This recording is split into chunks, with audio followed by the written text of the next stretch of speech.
살펴볼 말씀은 오늘 이렇게 믿음, 순종에 대한 이야기가 많이 나와서 한번 우리 동일한 서상에서 한번 살펴보도록 합니다. 열왕기하 5장 1절부터 14절까지 말씀인데 14절만 읽고 나머지 절들은 우리가 성경을 살펴보면서 읽도록 하겠습니다. 열왕기하 5장 14절 같이 읽습니다. 시작. 이에 그가 내려가서 하나님의 사람의 말대로 요르단 속에 7번 몸을 담그니 그의 살이 다시 나와 어린아이의 살같이 되고 그가 정결하게 되었더라. 여러분 이제 자주 들으시는 나아만 장군의 이야기예요. 오늘은 이 부분을 믿음과 순종이라고 하는 측면에서 살펴볼 겁니다. 우리가 지난주에 서로 복종하라는 말씀을 배웠습니다. 한 주간 여러분 가정 안에서 서로에게 복종하는 영으로 나아갔습니까? 아니면 판단하고 대드는 영으로 나아갔습니까? 말씀은 여러분의 삶을 바꾸기 위한 것입니다. 그래서 이 말씀에 순종하지 않는다면 그냥 그것은 여러분에게 썩는 지식이 될 뿐이에요. 자, 여러분 우리가 창세기부터 요한계시록까지 공부해 보면 우리가 발견할 수 있는 진리가 있습니다. 그것이 뭐냐면 헌신하고 순종하는 사람들에게는 하나님께서 언제나 그 대가를 보상해 주십니다. 믿으십니까? 네.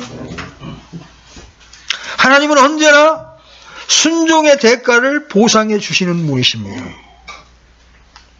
그러나 그와 동시에 하나님께 대한 불순종은 결과적으로 고통과 괴로움을 가져다 줍니다. 여러분 이스라엘 백성들이 하나님의 법규, 하나님의 규례에 불순종했을 때 어떤 일이 일어났습니까? 북왕국 이스라엘은 아시리아에, 남왕국 유다는 바벨론에 포로로 끌려갑니다. 코가 꿰여서 포로로 끌려갑니다. 순종의 결과에 대한 보상이나 불순종이 가져다주는 고통은 모두 이 세상에서 즉각적으로 드러나지 않을 수 있지만 결국은 보상은 기쁨으로, 징계는 괴로움으로 인한 고통으로 드러나게 됩니다. 물론 오로지 보상을 받기 위해 순종해야 하는 것은 아닙니다. 우리가 보상을 받게 될 것이지만 그것이 우리가 순종하는 가장 중요한 동기가 되어서는 안 됩니다. 그러면 우리가 순종해야 하는 이유는 무엇입니까? 여러분이 한번 이야기해 보세요. 여러분이 순종해야 되는 이유, 순종해야 될 이유가 여러분 마음 안에 있어야 돼요. 정리가 되어 있어야 돼요. 하나님의 말씀에 순종해야 되는 이유, 오늘 여러분 정리하십시오. 첫째, 그분이 하나님이시기 때문입니다. 아멘. 그분은 우주의 전능자시며 우리의 순종을 받기에 합당하신 분이십니다. 아멘. 네. 여러분 조폭들도요 두목한테는 꼼짝 못해. 두목이 말하면 예 형님 딱 이런단 말이에요. 근데 우리가 순종해야 될 하나님은 어떤 하나님이에요? 전지전능하신 우주의 주제십니다. 만왕의 왕이십니다. 만주의 주이십니다. 아멘. 그렇기 때문에 우리는 그분께 순종해야 되는 겁니다. 둘째는 하나님은 지혜로운 분이시기 때문에 그분이 우리에게 무엇인가를 명령하거나 요구할 때 우리에게 그것이 최선을 가져다 줄 수 있기 때문에 명령하시는 겁니다. 그렇죠? 아멘. 우리에게 가장 좋은 것을 주실 수 있기 때문에 우리에게 명령하시는 거예요. 하나님은 착취하시는 분이 아닙니다. 우리가 하나님의 명령에 순종했을 때 하나님은 우리에게 주실 복이 있기 때문에 우리에게 순종을 요구하시는 겁니다. 아멘? 세 번째, 이제 우리 편에서 볼 때 우리는 왜 순종해야 합니까? 그분을 향한 우리의 헌신과 사랑 때문입니다. 하나님이 우리를 위하여 해놓으신 일이 어떤 일입니까? 하나님이 없다 하고 지옥이 없다 하고 심판이 없다 하면서 하나님을 향하여 대들던 그런 우리를 오래 참으셔서 제가 이제 어제 복음을 전하다가 제가 40살 되던 해에 구원을 받았어요. 내가 39살 이전에 죽었으면 어떻게 됐지? 제가 40년 동안 하나님을 대적하며 살았는데, 하나님은 우리에게 사랑을 품으시고 긍휼을 가지시고 오래 참으셨어요. 그리고 끊임없이 복음 전도자를 통하여 우리 마음을 두들기셨고, 그래서 마침내 우리 마음을 열어주시고 우리 안에 복음의 광채를 비춰주셨어요. 우리를 위하여 죄 없는 당신의 아들을 아끼지 아니하시고 화목제물로 내어주신 분이 바로 하나님이십니다. 그렇죠? 그 하나님의 사랑 때문에 여러분, 사랑하는 자 앞에 순종하지 않는 사람은 없어요. 그죠? 자기 사랑하는 사람 앞에 순종하지 않는 사람이 있습니까? 사랑하면 그 사람 말을 듣게 되어 있습니다. 우리는 하나님의 헤아릴 수 없는 사랑을 받은 자들입니다. 그분의 은혜로 우리는 영원한 생명을 얻었고 지옥의 심판으로부터 건짐을 받았습니다. 제가 여러분에게 질문합니다. 우리는 하나님께서 우리에게 원하시는 것을 하고 계십니까? 결혼과 직업의 선택, 가정생활, 학교생활, 사람들과의 관계, 돈의 사용, 헌금, 그 밖의 모든 생활 영역에서 그렇게 하고 계십니까? 이 질문에 대한 세 가지 대답이 나올 수 있습니다. 제가 여러분에게 물었습니다. 여러분은 하나님께서 원하시는 것을 하고 있습니까? 여기에 대한 답이 세 가지가 나올 수 있어요. 첫째, 그렇다. yes. 나는 하나님께서 원하시고 말씀하시는 대로 하고 있다. 두 번째 대답, 그렇지 않다. 나는 하나님께서 원하신 일을 하고 있지 않다. 이 두 대답 말고 또 세 번째 대답이 있어요. 그렇다. 순종한다는 거죠. 하나님 원하시는 걸 한다. 그렇다. 나는 하나님께서 내게 하라고 말씀하신 것을 하고 있다. 그러나 전부 다는 아니다. 이게 이제 부분적 순종이라고 그러는 거예요. 이게 부분적 순종. 이게 사탄이 가장 좋아하는 전략이 부분적 순종에 만족하는 겁니다. 자, 여러분은 지금 이 질문에 여러분 마음속으로 한번 대답해 보십시오. 여러분들은 지금 여기에 어디에 속하십니까?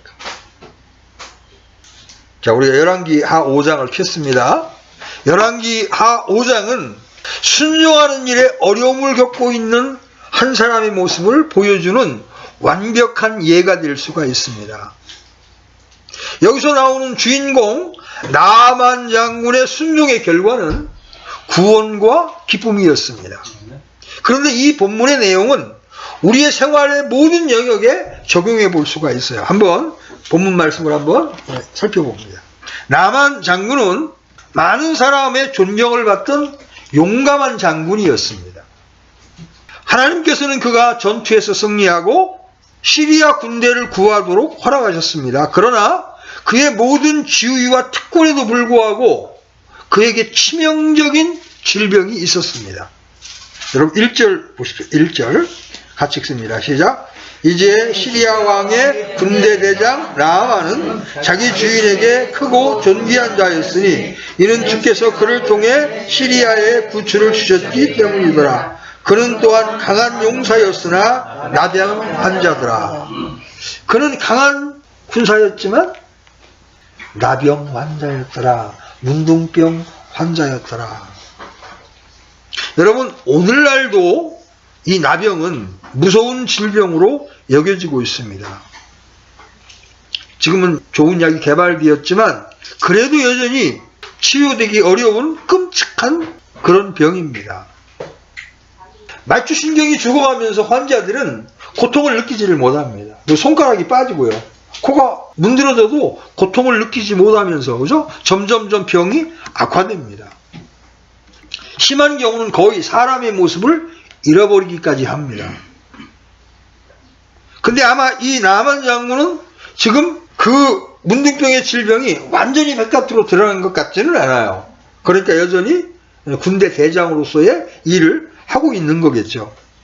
그렇지만 그 병은 고칠 수 없고 점점 악화되어 가고 있었습니다. 그런데 여기에 복된 소식이 전해집니다. 2절 보십시오. 2절. 같이 읽습니다. 시작. 전에 시리아 사람들이 때를 지어 나갔다가 이스라엘 땅에서 작은 소녀 한 명을 포로로 잡아왔는데 그녀가 나아만의 아내를 섬기더라. 3절 같이 읽습니다. 그녀가 자기 주인에게 이르되 내 주께서 사마리아에 계신 대언자와 함께 계셨으면 좋겠나이다. 그가 그분의 나병을 고쳤으리라 하니. 여러분, 이스라엘의 어린 계집아이가 시리아 사람들에게 붙잡혀가지고 나아만 장군의 집안에 여종으로 팔린 겁니다. 장군의 속옷을 계속 이렇게 빨래를 하다 보니까 고름이 보이고 막 그런다는 말이에요.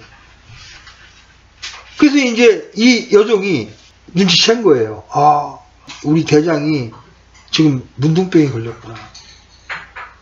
그래서 그 나아만 장군의 아내에게 지금 무슨 얘기를 해주고 있습니까? 3절 보시면 내 주께서 사마리아에 계신 대언자, 이게 엘리사입니다. 이 대언자와 함께 계셨으면 좋겠나이다. 그가 그분의 나병을 고쳤으리다. 엘리사에게 가면 이 병을 고칠 수 있습니다. 라고 지금 복된 소식을 전해주는 거예요. 여러분, 물에 빠지면 지푸라기라도 붙잡는 심정이 있잖아요. 그죠? 이 여종의 말이 뭔가 믿음이 갔습니다. 그래서 그 아내는 남편에게 말하죠. 그리고 이 사실을 왕에게 고합니다. 이 말을 들은 시리아 왕은 나아만에게 그 대언자에게 당장 달려가 보라고 이야기합니다. 여러분 5절 보십시오. 5절 같이 읽습니다. 시리아 왕이 이르되 자 갈지어다 내가 이스라엘 왕에게 편지를 보내리라 하며 그가 떠나며 은 10달란트와 금 6,000개와 의복 10벌을 가지고 가서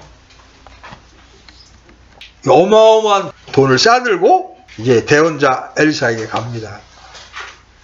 여러분, 왕이 이 정도의 돈을 내줄 정도면 나아만이 굉장히 신뢰받는, 그죠?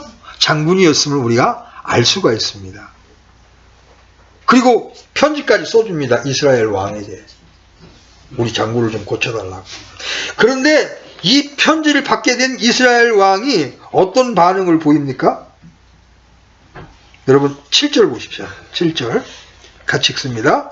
이스라엘 왕이 그 편지를 읽고 자기 옷을 찢으며 이르되 내가 사람을 죽이며 살릴 수 있는 하나님이기에 이 사람이 내게 편지를 보내어 나병으로 앓는 사람을 고치려 하느냐. 그런즉 청하건대 너희는 그가 나와 싸우려 하는 것을 깊이 생각하고 그 일을 알아보라 하니라.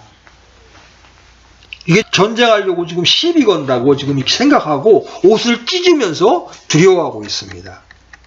근데 이 소식을 8절에 보면 엘리사가 듣게 됩니다. 그래서 엘리사가 왕에게 전가를 보내서 이렇게 이야기합니다. 왕이 어찌하여 왕의 옷을 찢었나이까? 이제 그 사람을 내게로 오게 하소서. 그가 이스라엘 안에 대언자가 있음을 알게 되리다. 무슨 얘기예요?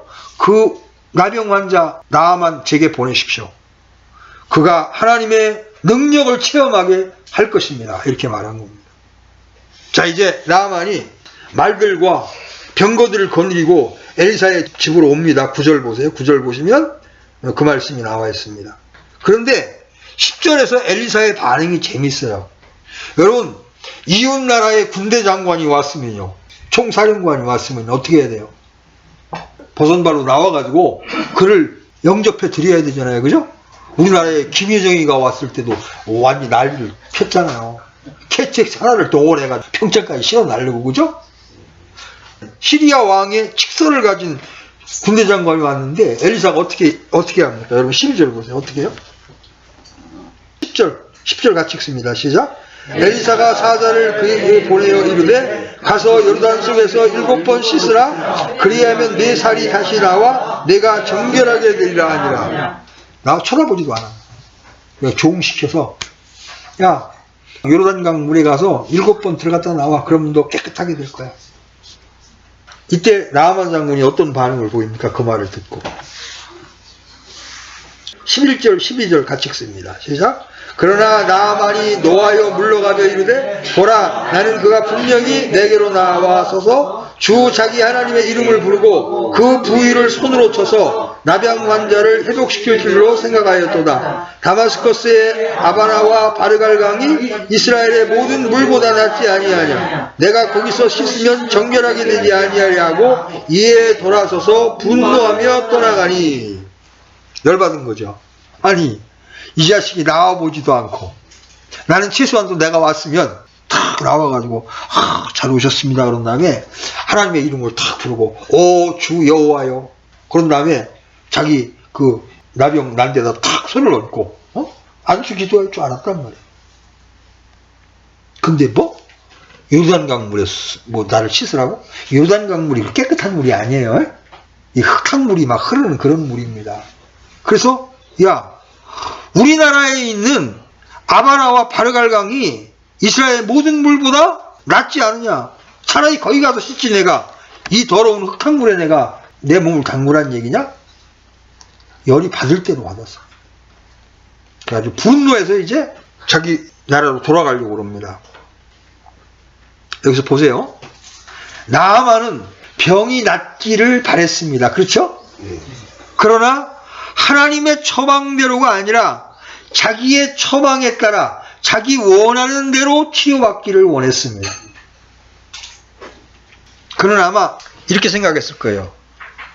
그래도 내가 옆에 나라의 군대 대장인데 탁 맞아들여가지고 탁 손을 얹고 안수하면서 하나님께 기도함으로 그러므로 아마 낫게 해줄 거야 이렇게 기대하고 왔는데, 아니 저 더러운 물에다가 나보고 들어갔다 나오라고? 내 생각과 내 기대와 틀린 거예요. 여러분 이 복음을 전하다 보면 그런 사람들을 많이 만나요. 대개 복음을 전해주겠다 그러면 사람들이 어떤 기대로 찾아오느냐면 사랑의 하나님이라는 기대를 가지고 찾아와요. 왜냐하면 세상에서도 많이 들었기 때문에. 그런데 거룩하신 하나님, 죄를 심판하시는 하나님에 대한 이야기를 하면 바로 숨기를. 나 그런 하나님은 안 믿겠다고 벌떡 일어나. 저 그런 경우 여러 번 봤습니다. 하나님은 우리에게 가장 선한 방법을 제시하지만 인간은 자기가 원하는 대로 해달라는 거예요. 제가 이제 발목을 수술 받을 때도 그렇고, 요새 제가 이제 이를 이제 치료받기 위해서 빼고 이제 수술을 받는데 정말 고통스럽습니다. 온몸에 진이 다 빠지는 것 같은 게 힘들어요. 우리 생각은 어때요? 아무 고통 없이 그냥 이렇게 받으면 얼마나 좋을까? 그게 우리의 기대잖아요. 그런데 실제로 우리 안에 있는 염증이나 깨어진 뼈를 치료하려면 정말 뼈를 깎는 아픔을 감수할 수밖에 없거든요. 그게 우리는 싫은 거야. 우리가 복음 앞에 선다는 것은 우리의 어떠함이 하나님 앞에 다 드러난다는 거예요. 그죠? 우리의 더러움, 우리의 추함이 다 드러난 다음에 예수 그리스도의 보혈이라는 처방을 받아들여야 되는데 그게 싫은 거예요. 나를 감추고 그냥 하나님의 사랑만 말해달라는 거예요. 많은 경우 그때 그 복음이, 그 구원이 지구원이 될 가능성이 높습니다.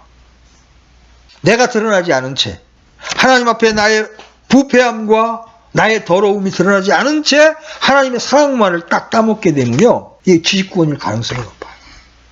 그래서 그렇게 싫어하는 거예요. 내가 드러나는 게 싫은 겁니다. 빛이 왔으나 어둠이 빛을 싫어하더라. 그런데 13절에 지혜로운 종들이 등장합니다. 13절 보십시오. 그의 종들이 가까이 나와 그에게 말하 이르되 내 아버지여, 만일 대언자가 주인에게 명하여 어떤 큰 일을 행하라 하였더라면 주인께서 그 일을 행하지 아니하였으리이까. 그런즉 하물며 그가 주인에게 말하기를 몸을 씻어 정결하게 되라 함이니까. 여러분 주변에 이렇게 지혜로운 조언자를 두는 건 복된 일입니다. 여러분이 성질나서 막 육신대로 행할 때, 형제님 그게 아닙니다.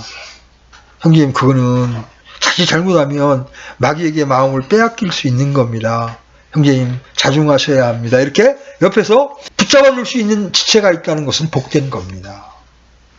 그래 성질나지? 정말 못됐네? 그래 그냥 관둬버려. 여러분 그렇게 육신을 따라 조언하는 사람 말에 여러분 주의를 기울이지 마십시오. 내가 듣기 싫어도, 내가 아파도 그것이 하나님의 뜻인지를 분별할 수 있어야 합니다. 그런데 이제 우리 강자님도 이제 그렇게 힘들게 간호를 해드렸는데, 그 부분만 까맣게 잊어버려. 그럼 속에서 세상 말로 화딱지가 올라와, 안 올라와? 올라오는 거야. 그때 옆에서 누군가가 그걸 부채질을 해. 그래요. 해봐야 소용없는 거예요. 왜 그렇게 힘들게 혼자 해? 이러면서 부추기는 말이 있는가 하면, 또 다른 지혜로운 지체는 이렇게 말해줄 수가 있어요. 내가 합당한 일을 행하고 고난을 당해도 그것을 내가 참게 되면 그게 하나님께서 받으실 만한 일이야, 그게. 우리는 누가 인정해주든 인정해주지 않든 우리가 해야 될 합당한 본분을 해야 되는 겁니다. 이렇게 권면해주는 것과 어떤 게 지혜로운 거예요. 여러분, 어떤 일이 일어났을 때 절대로 감정을 따라 육신을 따라 조언하는 자가 되지 않게 되기를 바랍니다. 아멘. 무엇을 하나님이 기뻐하시는지, 비록 이것이 쓰고 힘든 거지만 어떤 것이 하나님을 기쁘시게 하는 것인지 그것을 따라 조언함으로 그가 하나님의 뜻 앞으로 걸어갈 수 있도록 도와주는 것이 지체에 합당한 의무인 겁니다. 우리 너무나 많은 때 우리 육신을 따라 판단하고 육신을 따라 결정할 때가 많아요. 조언하는 자들조차 그렇게 조언할 때가 많습니다. 그러나 그것은 육의 일이지 결코 영의 일이 아니라는 것입니다. 나만이 복된 것은 뭐냐면 지혜로운 종들을 뒀어요. 그냥 성질이 나서 시리아로 돌아가려고 하는 걸, 아이고 장군님, 아이고 아버지요, 그 뭐 이렇게 큰일입니까? 그게 물속에 들어갔다 나오라는 건데 더 큰 일을 하라고 해도 할 거 아닙니까? 49.5km 마라톤을 완주하라고 해도 해야 될 거고, 그것보다 더 힘든 일을 하라고 해도 할 그런 의욕을 가지고 오신 거 아닙니까? 문둥병 고쳐야 될 거 아닙니까? 나아만은 이 종들의 권면에 따라 14절에서 드디어 억지스럽지만 순종을 합니다. 14절 같이 읽습니다. 시작. 이에 그가 내려가서 하나님의 사람의 말대로 요르단 속에 7번 몸을 담그니 그의 살이 다시 나와 어린아이 살같이 되고 그가 정결하게 되었더라. 할렐루야죠?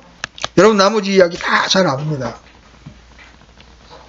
나아만은 그에게 주어진 지시를 따라 진흙탕물인 요단강에 7번 몸을 담그었습니다. 그리고 그의 살은 어린아이 살처럼 깨끗하게 되었습니다. 여러분, 우리의 죄가, 그 더럽고 추한 죄가 어떻게 깨끗하게 씻겨집니까?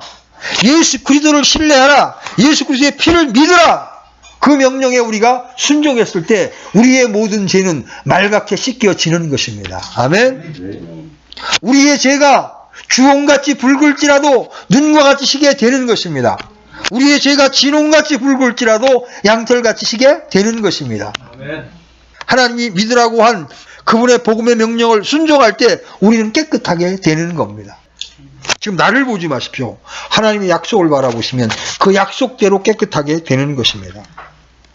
이 말씀을 배경으로 우리가 삶 속에서 적용하면 매번 보상을 받을 몇 가지 원리들을 한번 살펴볼 겁니다. 자, 우선 첫째로 오늘 이 말씀 가운데에서 몇 가지 영적인 원리들을 한번 생각해 보십시다. 첫째로, 우리의 필요는 하나님의 은혜를 경험할 기회가 됩니다. 나만의 생애에 있어서 가장 지금 필요한 것이 무엇입니까? 나병을 고침받는 겁니다. 그렇죠? 지금 나만은 특권을 갖는 것도 자기 집이 부유하게 되는 것도 아닙니다. 서서히 몸을 갉아먹으며 그의 생명을 위협하고 있는 무서운 질병을 고칠 수 있는 방법을 찾는 게 나아만의 필요입니다. 그렇죠? 이 필요 때문에 나아만은 궁극적으로 누구를 만나게 됩니까? 하나님을 만나게 됩니다. 그렇죠? 우리의 필요는 때때로 하나님께는 좋은 기회가 되는 겁니다. 하나님께서 때로 우리에게 어려운 형편을 허락하실 때가 있습니다. 그렇죠?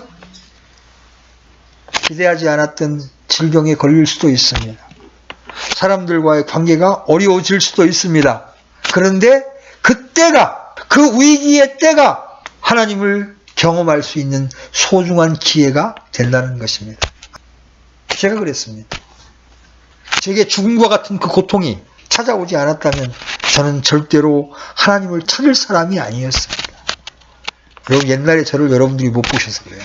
하나님 이야기만 나. 우리 집사람이 하도 몸이 안 좋으니까 이제 저기 합천에 한의사를 찾아서 직장 동료가 운전해서 가다가 예수님을 믿으라고 이제 그때 저한테 얘기했어요.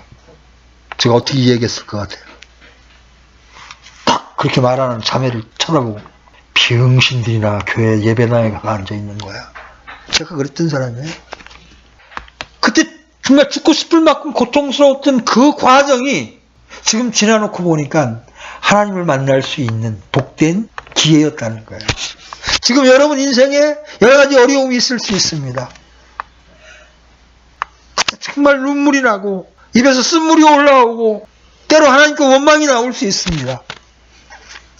그러나 그 어려움 속에서 묵묵히 하나님의 말씀을 순종하며 하나님의 때를 기다릴 때에 하나님께서 반드시 그 기회를 선용하셔서 우리를 바꾸시는 기회로 삼아 주신다는 겁니다. 아멘? 하나님은 그 누구도 고칠 수 없는 질병을 치료하는 것을 통해서 나아만에게 하나님의 전능하심을 보이시고 이스라엘의 하나님이 진정한 하나님이라는 것을 나아만에게 가르치기를 원했습니다. 하나님은 오늘날 우리에게도 필요한 것이 있게 하십니다. 그리고 우리가 믿음을 발휘해서 하나님께 순종할 것을 요구하십니다. 그렇게 순종하면 하나님은 반드시 그 순종에 대하여 보상해 주시는 분이십니다.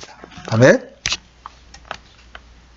두 번째, 순종은 때로 이해할 수 없고 비현실적인 것처럼 보이는 것들을 하도록 요구합니다. 여러분, 너무나 분명한 것, 너무나 합당한 명령은 별로 그렇게 고민이 되지 않습니다. 당연한 명령이니까요.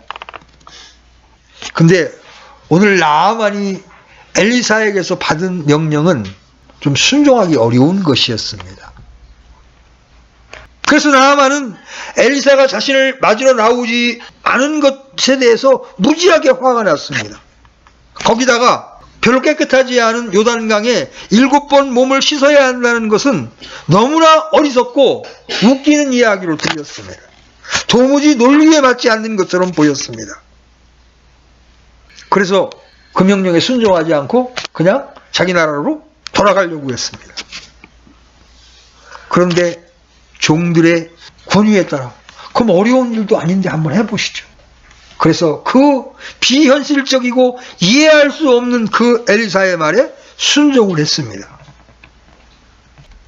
인간적인 관점으로 볼 때 현실적이지 않은 일을 하나님께서 원하신다면 여러분 그때가 하나님을 경험할 수 있는 매우 소중한 기회입니다.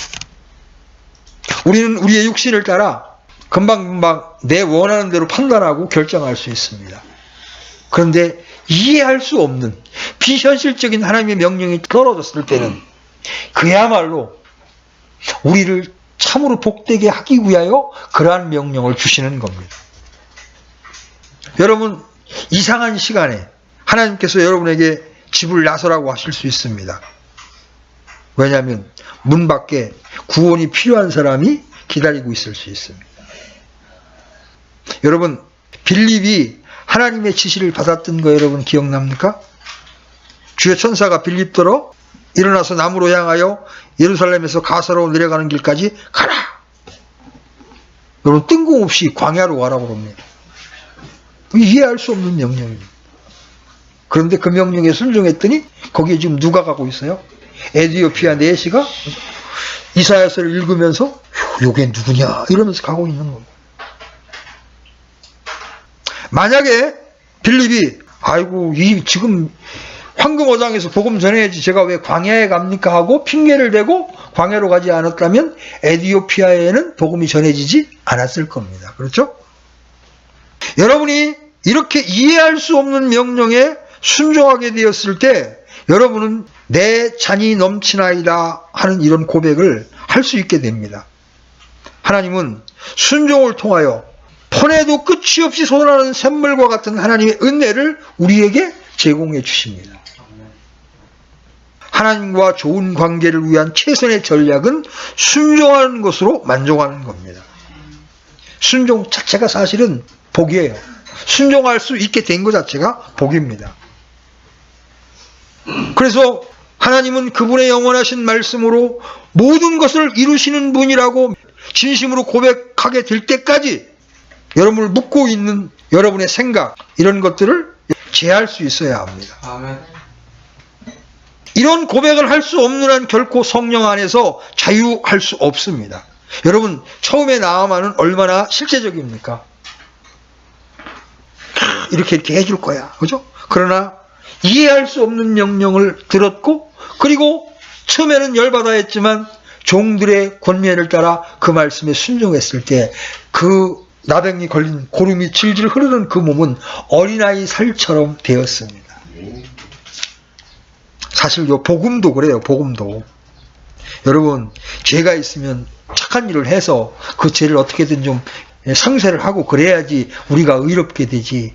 여러분, 오직 믿음으로만 의롭게 된다는 게 여러분, 이게 우리 상식으로 맞는 얘기입니까? 그래서 세상 사람들이 이해를 못하는 겁니다. 오직 믿음으로 의롭게 된다는 사실을 이해하지 못하는 겁니다. 그러나 그 이해할 수 없는 하나님의 명령, 주 예수 그리스도를 믿으라. 그리하면 내가 구원을 받고 내 집이 구원을 받으리라는 이 이해할 수 없는 명령을 내가 믿게 될 때, 예수님의 피가 우리의 모든 죄값을 갚아놓았다는 이 이해할 수 없는 그분의 말씀을 내가 순종했을 때 우리의 모든 죄는 영원히 그리고 완전하게 씻겨지는 것입니다. 아멘. 세 번째, 하나님께 불순종하는 것은 우리가 가장 원하는 바로 그것을 잃게 만들 수 있다는 겁니다. 여러분, 나아만이 마음으로 가장 원했던 것이 뭐예요? 두말할 필요도 없어요. 그죠? 나병이 낫는 일이었습니다. 그래서 병이 탁 나서 아내에게는 깨끗한 남편이 되고, 아이들에게는 건강한 아빠가 되고, 존경받을 만하고 깨끗한 전사로 왕 앞에 서게 되는 겁니다. 무서운 죽음을 앞둔 사람에게 병을 고치고 싶다는 열망보다 더 큰 열망은 없을 겁니다. 그런데 그에게 있었던 세 가지 문제가 뭐였어요? 첫째는 교만이었습니다. 그죠? 내가 누군데? 나 시리아 군대 장관이야? 그런데 날 맞으러 오질 않아? 이 얼마나 이게 무례한 짓인고? 첫 번째 교만이었어요. 두 번째, 나아만에게 있던 문제가 뭐였어요? 분노였습니다. 자기 생각과 틀리단 말이에요. 나와서 이렇게 할 줄 알았는데 그렇게 안 해. 그러니까 화가 납니다. 자기 생각대로 일이 되지 않으니까 그가 분노가 치솟았어. 11절에 보면 나아만이 노했다고 이렇게 말합니다. 그죠? 그래서 12절에는 몸을 돌이켜 분한 모양으로 떠납니다. 자신이 원하는 일이 자신이 원하는 때에 자신이 원하는 대로 이루어지지 않을 때 분을 터뜨리는 고약한 성질을 우리는 가지고 있다는 겁니다. 안 그래요? 하나님께 기도하다가 내가 원하는 때에 이루어지지 않으면 어떻게 해요? 하나님, 당신 계신 겁니까? 있기는 있는 겁니까? 시험이 바짝 들어버립니다. 그 다음 세 번째, 이 나아만의 문제가 뭐예요? 믿지 않는 거예요. 그는 하나님의 대언자에게 순종하는 것을 통해서 하나님께서 그의 나병을 치료하실 것을 믿지 않았습니다. 우리가 대부분 이런 문제를 가지고 있어요. 교만, 하나님에 대한 분노, 내 뜻대로 안 들어주는 것에 대한 분노, 그죠? 그 다음에 하나님의 말씀에 대한 불신. 만약에 나아만이 끝내 이 세 가지를 제거하지 못하고 요르단강 물속에 들어가지 않았다면 어떤 일이 생겼을까요? 죽었어요. 그것도 비참하게. 온 몰골이 문둥병에 걸려서 비참하게 죽었을 겁니다. 우리가 순종하지 않으면 우리가 가장 원하는 것을 놓칠 수 있다. 잃어버릴 수 있다. 여러분, 명심하셔야 합니다. 그럼 교회 생활 가운데 때때로 형제들 간에 자매들 간에 의견이 안 맞을 때가 있습니다. 너무나 당연한 거예요. 자라온 환경이 틀리기 때문에. 그리고 저 형제 왜 저러지? 저 자매 왜 저러지? 그런 판단이 일어날 수 있습니다. 그렇죠? 그런데 이 판단을 하나님께 기도로 들고 나아가서 영적으로 해결받지 않게 되면요, 판단하지 말라는 하나님의 말씀을 순종하지 않게 되면요, 선악과를 만지게 돼요. 선악과를 한 번 만지고 두 번 만지면요, 점점점 크게 보입니다. 하나가 두 개가 되고, 두 개가 네 개가 되고, 네 개가 8개가 돼가지고, 그 다음에는 그 사람은 쳐다보기도 싫게 되는 일이 생기게 돼요. 여러분, 판단하지 말라, 지체를 소중히 여기라, 사랑으로 받으라는 이 명령에 불순종하고 지체를 판단하고 선악과를 만지면 만질수록 그는 점점점 하나님께로부터 멀어지게 되는 겁니다. 사나운 판단자가 되는 거고 사나운 입법자가 되는 겁니다. 그런데 그렇게 되었을 때 여러분 어떻게 돼요? 모임 안에 막 저 형제 저래서 싫어, 저 자매 저래서 싫어, 그런 마음을 품고 교회를 떠난 사람이 다른 데 가서 신앙생활이 잘 될 것 같습니까? 안 됩니다. 하나님은 나를 힘들게 하는 그 사람을 통해서 십자가를 배우기를 원하셔서 그를 가시같은 이웃으로 내게 붙여준 겁니다. 그래서 그 공과를 통과하게 되면 누구라도 받을 수 있는 그런 넉넉한 마음의 사람으로 빚어질 수가 있는 거예요. 그런데 대부분 경우 보면 그 하나님이 안배하신 환경을 떠남으로 그 문제를 해결하려고 합니다. 그렇게 될 때 그는 진짜 배우고 싶은 십자가를 배울 수 없게 되는 겁니다. 제가 교회 생활하면서 형제들을 보면서 안타깝게 생각하는 부분이 그거입니다. 우리가 가는 방향이 옳다면 인간적으로 연약한 부분들은 하나님이 고쳐주실 것을 믿고 기다리는 겁니다. 기도로 부추기면서 기다리는 겁니다. 그러면 때를 따라 하나님이 교회 안에서 역사하셔서 바꾸어 주십니다. 여러분 믿으십니까? 우리 신광 형제님, 김종원 형제님, 김장님 쫙 계시지만 다 어느 때나 어려움을 겪을 수 있습니다. 그때마다 그것을 지적하고 그것을 판단하면요, 살아남을 수 있는 사람이 없어요. 그런데 기다리고 그 연약함을 위해서 기도하다 보면 때가 이르면 하나님이 회복시켜 주시는 것을 봅니다. 근간에 김종원 형제님이 또 이렇게 말씀을 선포하고 하나님 앞에 다시 마음을 모으는 것을 보면서 제 마음에 참 기쁨이 있고 감사가 있어요.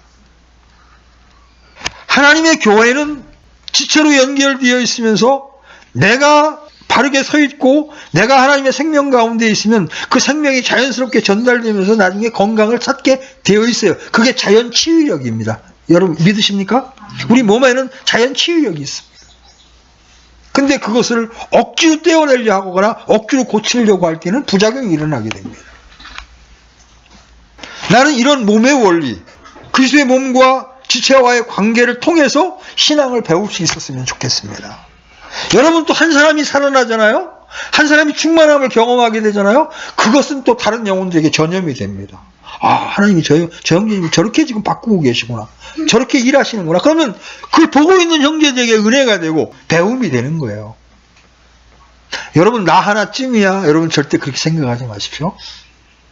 내가 교회의 한 부분을 이루는 구성원입니다. 아멘? 그래서 내가 하나님께 순종하고 하나님께로부터 그 은혜를 입고 속 사람이 강건해지면 강건해질수록 교회는 강건해지는 것입니다. 모든 자신 안에 있는 분노와 염려와 수치감 이런 것들을 버리고 하나님의 대언자의 말에 순종했을 때 나아만은 정말 상상할 수 없는 보상을 받게 됩니다. 그 모든 고름이 흐르는 그 살이 어린아이 살처럼 바뀌었습니다. 여러분 지금 나아만과 그 종들이 변한 살을 보고 어떤 모습을 보였을 것 같아요? 막 서로 부둥켜 안고 좋아서, 그죠? 펄쩍펄쩍 뛰었을 겁니다. 그리고 그들은 시리아 땅으로 돌아가서도 힘이 없는 우상이 아니라 이스라엘의 주 하나님을 찬양하게 되었을 겁니다. 그렇죠? 그가 7번 물에 잠기라는 명령에 순종했을 때 그러한 일이 일어났습니다. 7번까지 갈 때까지 나아만도 마음에 갈등이 많았을 거예요. 한 번 들어갔다 나오면 좀 변해야 되는데 그대로 왜요? 5번째, 6번째, 6번이면 최소한도 반은 문둥병이 났어야 될 거 아닙니까? 그런데 그대로 똑같아. 이제 조금씩 옆에 있는 종들에게 창피하기도 해. 그런데 7번째까지 마저 순종하고 나왔을 때 그 살이 어린아이처럼 변했습니다. 하나님은 우리를 순종하도록 부르셨습니다. 아멘? 어린아이들은 왜? 하고 묻는 것이 허용되고 또 그럴 수 있습니다. 그러나 주 안에서 자라기를 원한다면 이유를 너무 많이 캐묻지 않도록 해야 합니다. 대신 주님 제게 무엇을 원하십니까? 이렇게 물을 수 있어야 합니다. 우리가 하나님께 헌신되어서 그분께 순종하기만 한다면 하나님께서 우리를 위해 쌓아놓으신 복은 끝이 없습니다. 여러분, 성경에 하나님의 은혜를 말하면서 헤아릴 수 없는, 측량할 수 없는 그리스도의 부요함이라고 말했습니다. 그렇죠? 그 헤아릴 수 없는 그리스도의 부요함을 여러분이 누리시기를 원한다면 여러분 순종의 자리에 서시기를 바랍니다. 아멘. 우리는 이제 그리스도께 매인자입니다. 이제 우리는 하나님을 위해 살도록 계획되었고 예약된 사람들입니다. 오직 하나님의 말씀의 지배를 받으면서 살아가시기를 바랍니다. 자, 네 번째 원리. 우리가 이미 아까 살펴보았지만 훌륭한 조언은 언제나 하나님께 순종할 것을 격려한다는 것입니다. 여러분, 저 형제의, 저 자매의 조언이 영적인가 육신적인가는 딱 하나. 나로 하여금 하나님께 순종하게 하는가, 하나님께 불순종하게 하는가. 나아만은 그를 생각해 주었던 종들로 인해 복을 받았습니다. 나아만이 요단강으로 가는 대신 화를 내면서 시리아로 다시 돌아가려 했을 때 그를 진정시킨 것은 바로 종들이었습니다. 기왕 왔으니 아버지요, 요단강 한번 들어가 보시지요. 이 말 한마디가 나아만을 살리는 역할을 하게 되는 겁니다. 여러분, 조심스럽게 다른 사람의 조언을 받아들일 줄 알아야 합니다.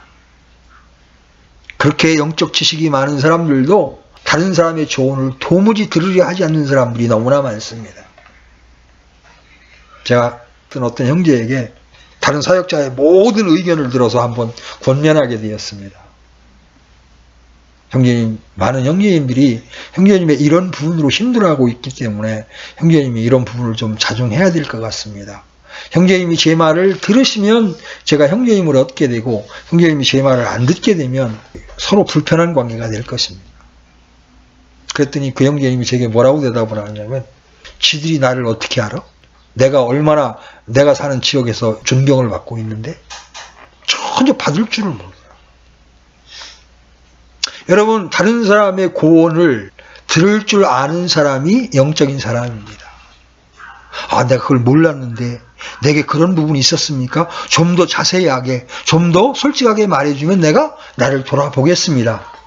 이럴 수 있는 사람이 영적인 사람입니다. 지가 뭔데 이러면서, 그죠?